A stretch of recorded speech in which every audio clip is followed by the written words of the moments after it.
আসসালামু আলাইকুম। কবির ইনোভেশন ক্লাসরুমের পক্ষ থেকে প্রত্যেককে জানাচ্ছি স্বাগতম। তো প্রিয় শিক্ষার্থীবৃন্দ, আমি তোমাদের কথা দিয়েছিলাম যে আমার চ্যানেলটা সাবস্ক্রাইব করলে আমি প্রত্যেক ক্লাসের যে ইম্পর্টেন্ট বিষয়গুলো আছে সেই বিষয়গুলোর উপরে অ্যাসাইনমেন্ট তৈরি করে ফটো আকারে তোমাদেরকে আপলোড দিব। তোমরা ওখান থেকে দেখে দেখে সরাসরি কিন্তু অ্যাসাইনমেন্টগুলো কমপ্লিট করতে পারবা। তো আজকে এই মুহূর্তে আমি ষষ্ঠ শ্রেণীর যে থার্ড উইকের যে অ্যাসাইনমেন্টটা আছে গণিত বিষয়ের, সেই অধ্যায়টা নিয়ে আলোচনা করব। তোমরা স্ক্রিনে দেখতে পারতেছো যে অধ্যায় ও বিষয়বস্তু শিরোনাম।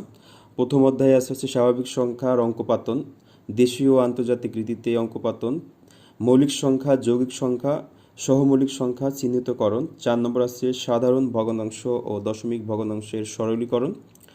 5 নম্বর আছে লসাগু গসাগু নির্ণয়। এবং দ্বিতীয় অধ্যায়ের যে অংশগুলো আছে সেটি হচ্ছে অনুপাতের ধারণা, বিভিন্ন প্রকার অনুপাত, সরল অনুপাত, ব্যস্ত অনুপাত, মিশ্র অনুপাত। 3 নম্বর আছে অনুপাত ও শতকরা হিসাব। 4 নম্বর আছে অনুপাতকে শতকরায় এবং শতকরাকে অনুপাতে প্রকাশ।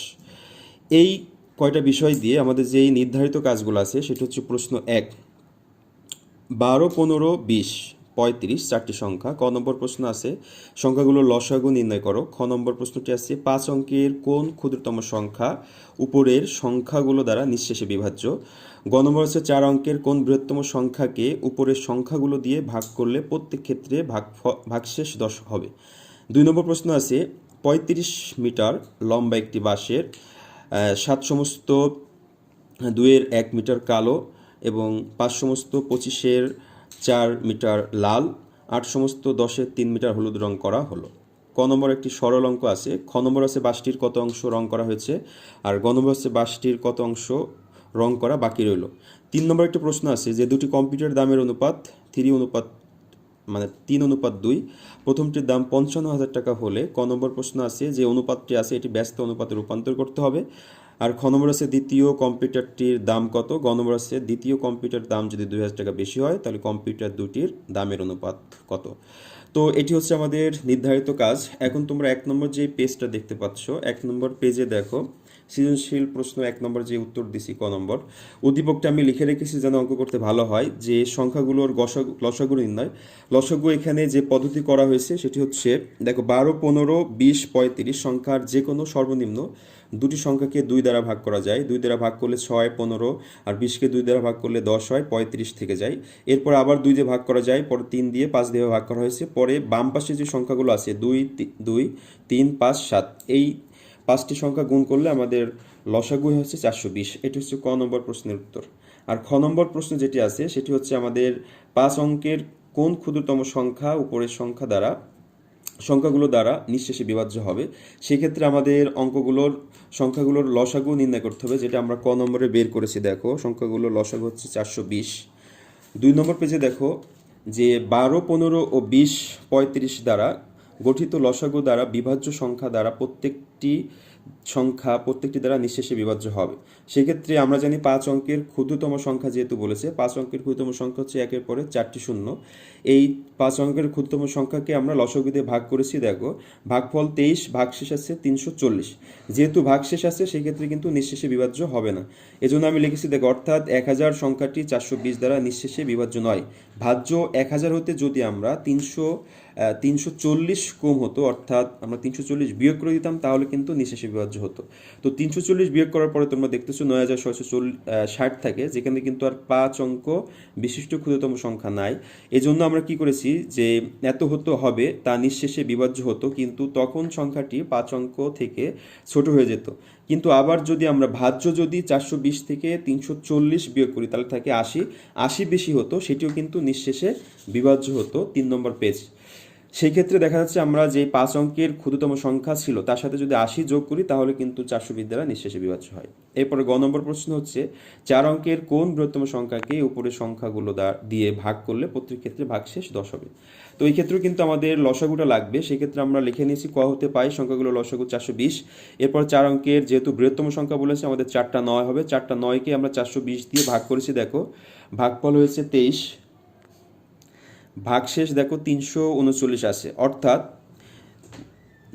4টা 9 এই সংখ্যাটিকে 420 দ্বারা নিঃশেষে যদি আমরা বিভাজ্য নয় সংখ্যাটি যদি 420 থেকে আর আমরা যদি 339 এটা বিয়োগ করে দিই তাহলে আমাদের হয় 181।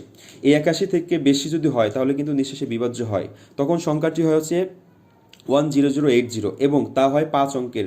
সেই ক্ষেত্রে আমাদের সংখ্যাটি বলেছে 4 অঙ্কের কিন্তু হয়ে গেছে 5 অঙ্কের। এই জন্য আমরা করেছি কি, যদি 339 থেকে কম হয় তবেও কিন্তু 420 দ্বারা নিঃশেষে বিভাজ্য হবে। সেই ক্ষেত্রে আমরা এখানে করেছি 4টা বৃহত্তম সংখ্যা, মানে 4টা 9 থেকে 339 বিয়োগ করে দিয়েছি, তাহলে থাকে আমাদের 9660। এই 9060কে কিন্তু আমরা 420 দিয়ে নিঃশেষে বিভাজ্য করতে পারি, কিন্তু বলেছিল প্রত্যেক ক্ষেত্রে ভাগশেষ 10 থাকবে। এই জন্য আমরা 9660 সাথে 10 যোগ করে দিয়েছি, তাহলে হবে 9670। এটি হচ্ছে গ নম্বর প্রশ্নের উত্তর। পেজ নম্বর 5, সৃজনশীল নাম্বার 2। 35 মিটার লম্বা বাঁশের এখানে একটা কালার করার একটা অনুপাত মান দেওয়া রয়েছে। এটা ছিল আমাদের উদ্দীপক। আর ক নম্বর যেহেতু সরল করতে বলেছে, সরলটা এখানে এর মানে গুণ। দেখো গুণ দিয়ে আমি পরে 7 কাটা দিয়েছি, এরপরে 4কে 4 দিয়ে 8কে ভাগ করলে 2 হয়, এরপরে হয় আমাদের 1/2। সেক্ষেত্রে বিয়োগ করলে কিন্তু আমাদের থাকে হচ্ছে উপরে 14, নিচে 2, 14কে 2 দিয়ে ভাগ করলে হয় 7। এরপরে 6 নম্বর পেজে আছে খ নম্বর বাসটির কত অংশ রং করা হলো। সেই ক্ষেত্রে আমরা 3টা যে অংশ রং করা হয়েছে এটা যোগ করে দিলে কিন্তু আমাদের মান বের হয়ে যায়। প্রথমে আমরা যে সমস্ত ছিল সমস্ত উঠিয়ে নিয়েছি 3টায়, তারপরে দেখো যোগ করে দিয়েছি। যোগ করার পরে এই পেজের যে লাস্ট লাইন সেটা উপরে আমাদের থাকে 375 যোগ 258 যোগ 415, নিচে হচ্ছে 50। পরের পেজে দেখো পেজ নম্বর 7, আমাদের উপরে হয় 1000 বা 1048, নিচে থেকে 50। এটাকে যদি আমরা কাটাকাটি করি তাহলে উপরে হয় 524, নিচে থেকে 25। এটা আমরা যদি ভগ্নাংশ আকারে করি তাহলে আমাদের পেলাম 20 সমস্ত 25/24 মিটার। গ নম্বর প্রশ্ন দেখো, রাশিটির কত অংশ রং করা বাকি রইল। সেক্ষেত্রে আমরা খতে পেয়েছিলাম যে রং করা হয়েছিল কত অংশ, আর মোট দৈর্ঘ্য ছিল দেখো বাঁশের দৈর্ঘ্য 35 মিটার। এটা থেকে আমরা বিয়োগ করে দিয়েছি বাঁশের যে অংশ রং করা হয়েছে, বিয়োগ করার পরে থাকে আমাদের 351 ডিভাইডেড বাই হচ্ছে 25। পরে 8 নম্বর পেজে এটাকে আমরা আবার 10 সমস্ত ভেঙেছি, ভেঙে হয় আমাদের হচ্ছে 24 সমস্ত 25/1 মিটার। সৃজনশীল নাম্বার 3, উদ্দীপকটি হচ্ছে এমন আছে, দুটি কম্পিউটারের দামের অনুপাত 3:2। প্রথমটির দাম যদি 55,000 টাকা হয় তাহলে ক নম্বর প্রশ্ন বলেছিল অনুপাতটি ব্যস্ত অনুপাতে করতে। তো আমরা অনুপাত মানে জানি ভাগ, ভাগ করে যদি 3/2 হয় এটি হচ্ছে ব্যস্ত অনুপাত হয়ে গেল। এরপরে খ নম্বর যে প্রশ্নটা আছে, দ্বিতীয় কম্পিউটার দাম বের করো। তো এখানে দেখো যে পদ্ধতিতে অঙ্কটা করেছি, যে প্রথম কম্পিউটার অনুপাত দ্বিতীয় কম্পিউটার মানে হচ্ছে 3:2।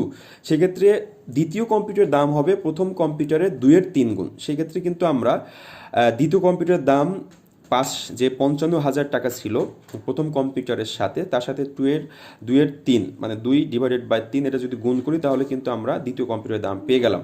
এরপর আমাদের দ্বিতীয় গ নম্বর যে প্রশ্নটি ছিল, দ্বিতীয় কম্পিউটারের দাম হচ্ছে 2,000 টাকা বেশি হলে কম্পিউটার দুটির দামের অনুপাত নির্ণয় করতে হবে। তো আমরা ঘতে পেলাম দ্বিতীয় কম্পিউটারের দাম হচ্ছে এখানে হচ্ছে 3,666.67 টাকা। আর আমাদের যদি প্রথমের যেই কম্পিউটার দাম ছিল 55,000 টাকা, এটার দাম হচ্ছে আমাদের 55,000 টাকা আছে। দ্বিতীয় কম্পিউটারের দাম 2,000 টাকা বেড়ে গেছে, সেক্ষেত্রে কিন্তু আমাদের হয় 3,866.67। এই দুটার অনুপাত করলে আমাদের যেটা হয় সেটা হচ্ছে প্রথম কম্পিউটার অনুপাত দ্বিতীয় কম্পিউটার। সেক্ষেত্রে আমরা পাই 55,000 অনুপাত 38,666.67। এটি হচ্ছে 3টে সৃজনশীলের আমি ধারাবাহিকভাবে তোমাদের সমাধান দেখালাম। প্রিয় শিক্ষার্থীবৃন্দ, আশা করি তোমাদের ভালো লাগলো। আর যদি এতটুকু এখান থেকে তোমাদের উপকার হয়ে থাকে, অ্যাসাইনমেন্ট করতে পারো, তাহলে অবশ্যই আমার চ্যানেলটিকে সাবস্ক্রাইব করে পাশে থাকো এবং বেল আইকনটি অন করে দাও, যেন পরবর্তী যেই অ্যাসাইনমেন্টগুলো আছে সবার আগে